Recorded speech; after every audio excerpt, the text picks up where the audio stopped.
حج کی ابتدا 8 ذی الحج سے ہوگی۔ نماز فجر کے بعد غسل کریں یا وضو کریں۔ غسل کرنا افضل ہے۔ احرام باندھ لیں اور اشراق کے بعد 2 رکعت نماز ادا کریں۔ سلام پھیرتے ہی مرد حضرات سر سے کپڑا یا ٹوپی ہٹا لیں۔ حج کی نیت اس طرح کریں: یا اللہ میں حج کی نیت کرتا ہوں، آسان فرما، قبول فرما۔ مرد اونچی آواز سے اور خواتین آہستہ آواز سے تلبیہ پڑھیں۔ اب آپ پر احرام کی پابندیاں شروع ہو چکی ہیں۔ احرام کی حالت میں تلبیہ پڑھتے ہوئے مینا پہنچنا ہے۔ آج کا دن مینا میں گزارنا ہے۔ ظہر، عصر، مغرب اور عشاء کی نمازیں مینا میں ادا کریں۔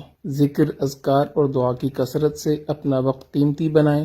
لوگوں کے ساتھ خوش اخلاقی کے ساتھ رہیں، خدمت کے ساتھ وقت گزاریں، کثرت سے تلبیہ پڑھیں، دعاؤں کا خوب اہتمام کریں، قرآن پاک کی تلاوت کریں، رات مینا میں قیام کریں۔ حج کا دوسرا دن 9 ذی الحج، آپ صبح اشراق کے بعد عرفات کی طرف سفر شروع کریں گے۔ عرفات میں پہنچ کر زوال کے بعد ظہر اور عصر کی نماز اگر امام کے ساتھ مسجد نمرہ میں پڑھی تو اکٹھی ادا کریں گے۔ اگر اپنے خیموں میں ہیں تو ظہر اپنے وقت میں، عصر اپنے وقت میں ادا کریں گے، اور درمیان میں آپ نے زوال کے بعد نماز کی ادائیگی کے بعد دعا مانگنی ہے۔ یہ ہے وقوف عرفہ، حج کا دوسرا فرض۔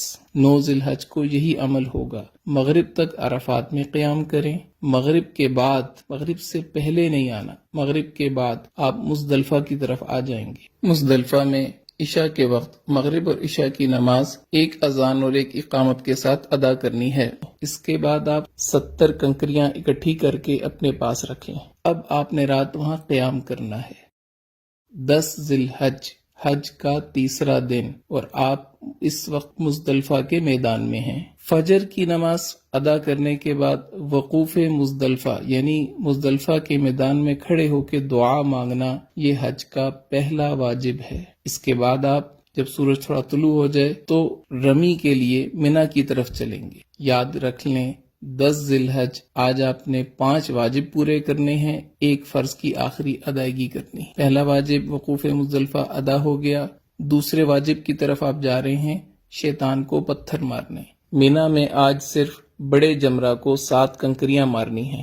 اس کے بعد آپ قربانی کا جانور ذبح کریں، یہ تیسرا واجب پورا ہو گیا۔ اس کے بعد آپ اپنے سر کے بال منڈوا لیں، یہ چوتھا واجب پورا ہو گیا۔ اب آپ احرام کھول سکتے ہیں اور عام لباس پہن سکتے ہیں۔ اس کے بعد آپ طواف زیارت کے لیے مکہ مکرمہ بیت اللہ کی طرف سفر شروع کریں۔ بیت اللہ پہنچ کر طواف کریں، یہ آپ کا طواف زیارت ہے۔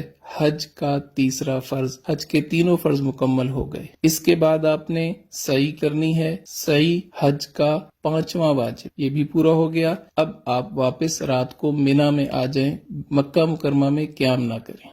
11 ذی الحج، حج کا چوتھا دن، مینا میں زوال کے بعد، بہتر یہ ہے کہ عصر کے بعد، تینوں جمرات کی طرف جانا ہے۔ پہلے چھوٹے جمرہ کو 7 کنکریاں مارنی ہیں اور دعا کرنی ہے۔ پھر درمیانے جمرہ کو 7 کنکریاں مارنی ہیں اور دعا کرنی ہے۔ پھر بڑے جمرہ کو 7 کنکریاں مارنی ہیں۔ اب دعا نہیں کرنی اور واپس اپنے خیمے آ جانا ہے۔ رات مینا میں قیام کریں، دعاؤں میں مشغول رہیں۔